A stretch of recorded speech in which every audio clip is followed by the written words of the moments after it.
Great Valley of Central California lies almost in the center of the state. It is more than 400 miles long and 60 miles wide. And except for the narrow opening at San Francisco Bay, it is surrounded by ranges of high mountains.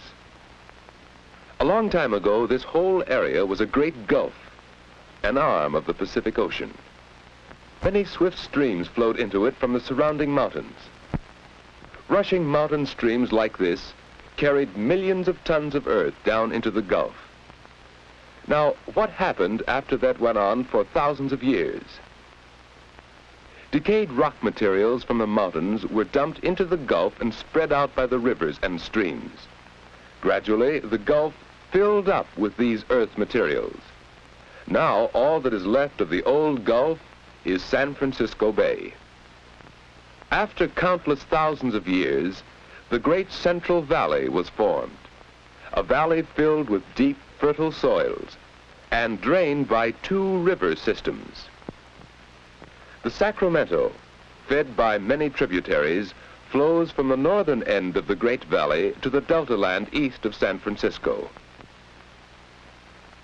And the San Joaquin drains the southern end of the Great Valley, flowing northward to the Delta and the Bay. Now we see that the valley is high at the north and south ends and slopes to nearly sea level where the two rivers meet. In the days of the early settlers, cattle were raised in the northern part of the Great Valley. In the long, hot summers, they could be driven up into the green meadows of the nearby mountains. But some areas in the Sacramento Valley were so dry that only sheep could be grazed profitably. Far to the south in the San Joaquin Valley, there was so little rainfall that millions of acres were wasteland. Only a handful of settlers tried to make this forbidding land support them. And these men in the San Joaquin Valley envied the farmers who took up land 400 miles to the north.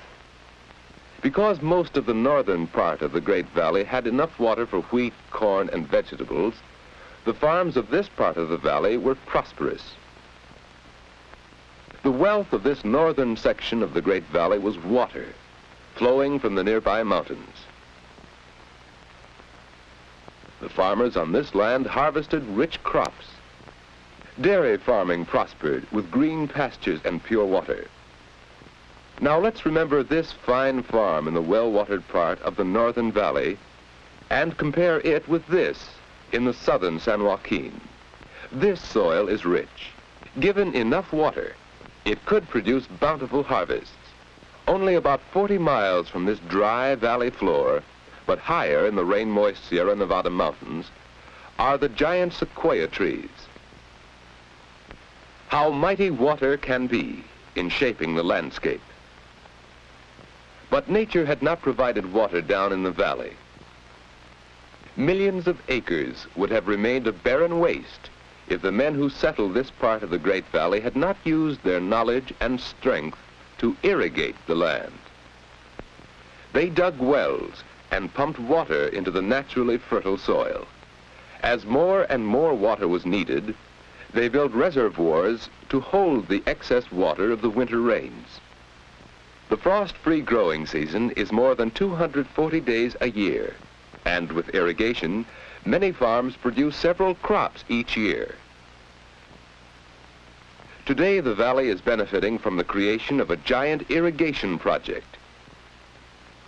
Many huge reservoirs and a great network of canals and pumping stations provide water for millions of acres in the Great Valley.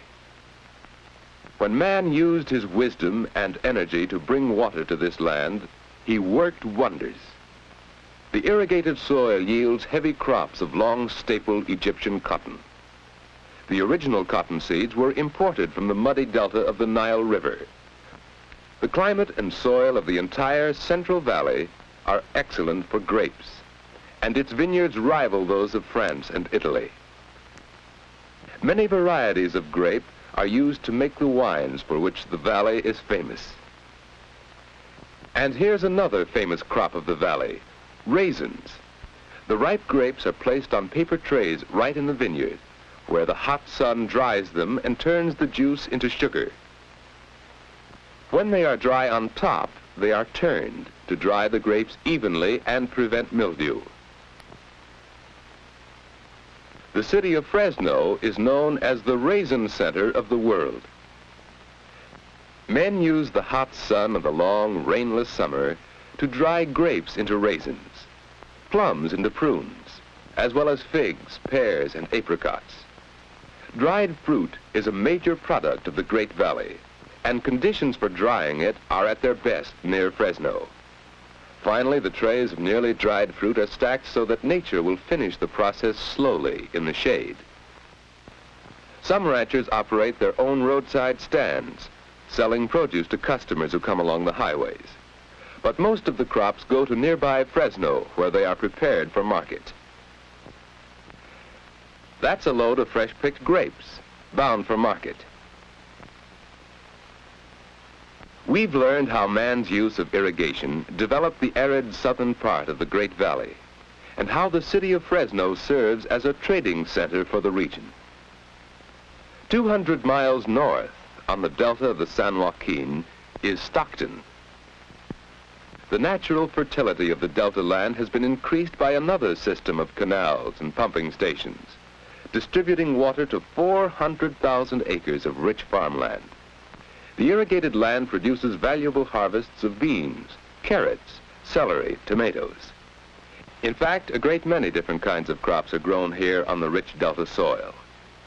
And Stockton has become the key city in the Central Valley for marketing and distributing fresh vegetables and fruits. Farther north, near the state capital Sacramento, we'll see how the farmers have made use of the lowlands bordering the Sacramento River. This broad river provides ample water for rice growers. Here we can see how rice is grown in China or Egypt, but this fertile rice field is in California. Huge fields are flooded, diked into large squares, quite unlike the small paddies of China or Egypt. The water supply of the northern Sacramento Valley has been increased by huge reservoirs like the one behind Shasta Dam. Water is distributed to thousands of acres that were once useful only for wheat or barley, but are now capable of producing more profitable crops, such as fruits. Irrigation and modern farm machinery increase the yield of the land and provide employment for millions of people. The city of Sacramento, chief trading center for the Northern Valley, lies at the head of navigation on the Sacramento River. Oil tankers and barges deliver fuel oil for Sacramento's mills and factories. For this city has become a busy manufacturing center, producing tools and machines needed by the farmers of the valley. To ship these products and to bring in raw materials, Sacramento is served by one of the largest railroad yards in the nation at Roseville nearby. Stockton, serving the rich delta land farther south, markets and ships vast quantities of valley produce. But by far the greater tonnage of vegetables and fruits goes to the canneries, where it is processed and packed for safe delivery to all parts of the world. Stockton is famous as the canning center of the valley. Fruits and vegetables are often completely processed, canned, labeled, and crated, ready to ship within a few hours after they have been picked in the fields. Stockton, like Sacramento, is located on a navigable river. Here on the San Joaquin, the farmers' and packers' goods may be loaded into ships for Asia or Australia, or into trucks or freight cars which distribute the harvest of the Central Valley to every state in the Union. Today, the Central Valley of California is a rich source of food and wealth for the whole nation. 3 rapidly growing cities, Sacramento in the north, Stockton on the Great Delta, and Fresno in the south, serve the regions around them. We have seen how the farmers have used irrigation to turn useless land into rich farms, and we have seen how the land and the climate help to shape the lives and occupations of the people who live in this Central Valley.